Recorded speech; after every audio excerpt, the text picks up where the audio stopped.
안녕하세요. 이사해요 대표 장동현입니다. 자, 오늘 주제는 추가 비용 빵원으로 원룸이 사는 방법이에요. 이삿날 추가 비용 우리 고객님들 얼마까지 맞아 보셨나요? 5만원, 10만원, 20만원? 심지어 제가 들은 다른 고객님께서는 40만원 이상을 추가 비용으로 맞으신 분도 계십니다. 그런데 웃긴 건 이 대부분의 추가 비용을 미리 피할 수 있었다는 점이에요. 오늘은 제가 현장에서 직접 일을 하는 사람의 입장에서 언제 추가 비용이 나오고 우리 고객님들이 어떻게 할 때 추가 비용이 나오지 않는지 그 방법을 정확하게 설명을 드리겠습니다. 자, 첫 번째 추가 비용 발생 원인 정확하게 딱 두 가지예요. 첫 번째는 뭐냐면 고객님이 모르셔서, 두 번째는 뭐냐면 이사업체가 물어보지 않아서예요. 예를 들어 볼게요. 원룸 이사를 가시는데 새 집의 상황이 엘리베이터가 없는 3층이에요. 근데 고객님께서 우리 집 이삿짐 큰 거 싱글 침대 하나 있고 나머지는 짜잘한 것들이에요. 어디서 어디로 이사 가요? 얼마예요? 그러면 그 집 계단 3층이라는 걸 말씀 안 하신 거잖아요. 그럼 이사업체도 뭐 그러면 얼마입니다 라고 계약을 해서 이사를 진행하고 딱 가면 이제 사람이 한 명 더 필요하고 추가 비용이 나오거나 아니면 사다리 차를 쓰면서 추가 비용이 나오거나 추가 비용이 100% 나오게 됩니다. 그래서 이런 것들을 꼭 말씀하시고 아니면 이사업체한테 확인을 받으시는 게 아주 좋아요. 그래서 자세하게 지금부터 집중하세요. 자, 추가 비용이 생기는 상황 예를 들어서 설명을 드릴게요. 첫 번째가 뭐냐면 엘리베이터가 있다.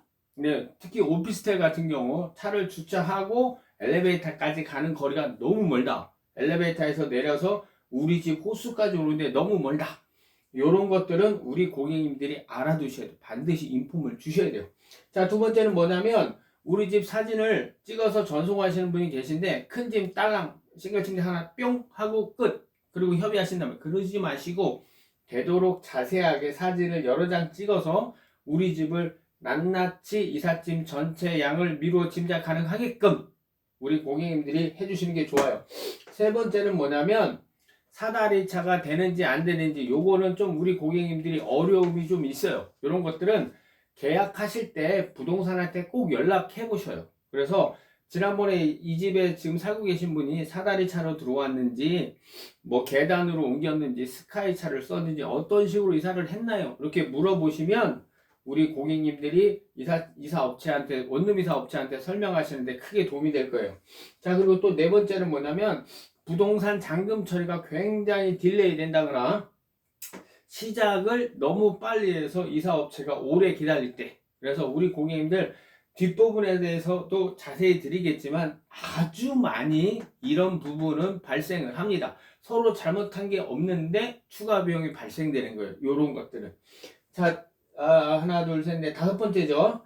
분리하거나 설치하거나 원룸 이사 업체가 볼 때 요거는 옵션입니다 라고 말씀드리는 부분이 있어요. 그래서 사진을 자세하게 찍어서 보내는 게 우리 고객님들한테 정말로 좋은 게 바로 이런 것들도 있습니다. 자, 여섯 번째는 뭐냐면 우리 집이 빌라로 이사 가는데 101호 1층이에요. 근데 1층이 계단 한 개 정도만 있는 게 아니라 계단이 없는 게 아니라 막 7개, 8칸이 있어요.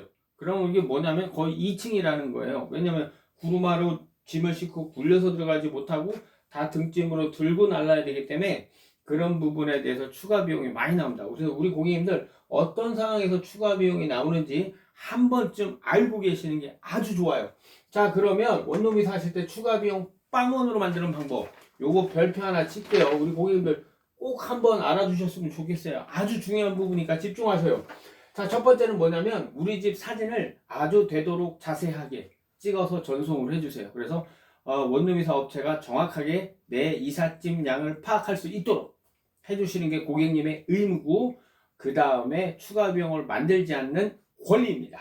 자, 두 번째는 뭐냐면 우리 집 주차장에서 엘리베이터까지 거리, 그 다음에 엘리베이터에서 우리 집까지의 거리, 요런 거는 보통 오피스텔에서 많이 나와요. 오피스텔 이제 차 건물 앞에 대고 동선까지 엘리베이터까지 몇 발자국이나 되는지, 보통 성인은 한 60cm, 키가 크면 한 70cm예요. 보통 걸음.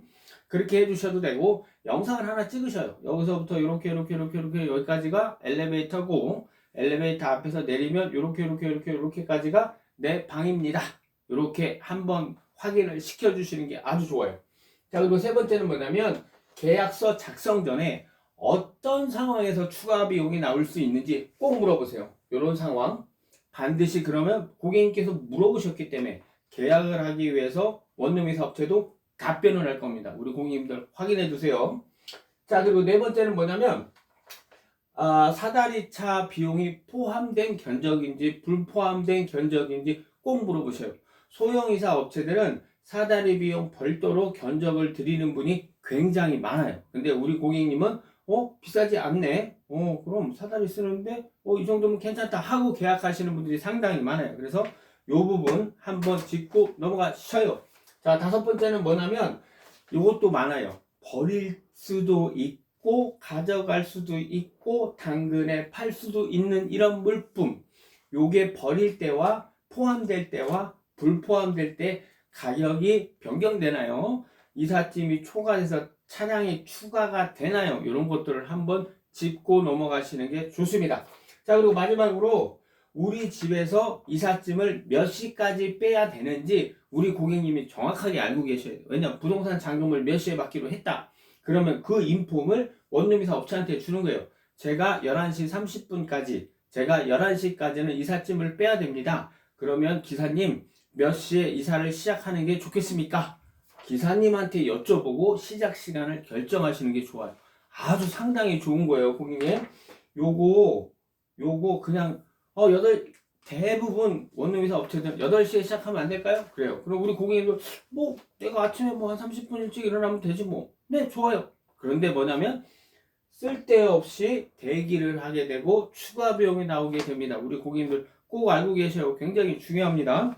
그래서 원룸이사를 앞두고 계신다면 한 번쯤 생각해 보세요. 추가 비용이 왜 나올까? 운이 나빠서 나오는 걸까? 아니죠. 정확히 말씀드리면 우리 고객님이 모르셔서 말씀을 안 해주셔서 이사업체가 확인을 안 해서 안 물어봐서. 왜냐? 이삿날 추가 비용이 나오는 거는 누구 책임? 안 물어보고 확인 안 하면 고객님 책임이 돼요. 그래서 우리 고객님들 그런 부분 꼭 알고 계시고 오늘 말씀드린 이런 내용으로 준비하셔서 원룸이사 견적을 받으신다면 추가 비용 빵원으로 이사하실 수 있을 겁니다. 자, 오늘 내용을 보시고 궁금한 사항 있으시면 댓글 주시고 좋아요 한번 부탁드리겠습니다. 감사합니다.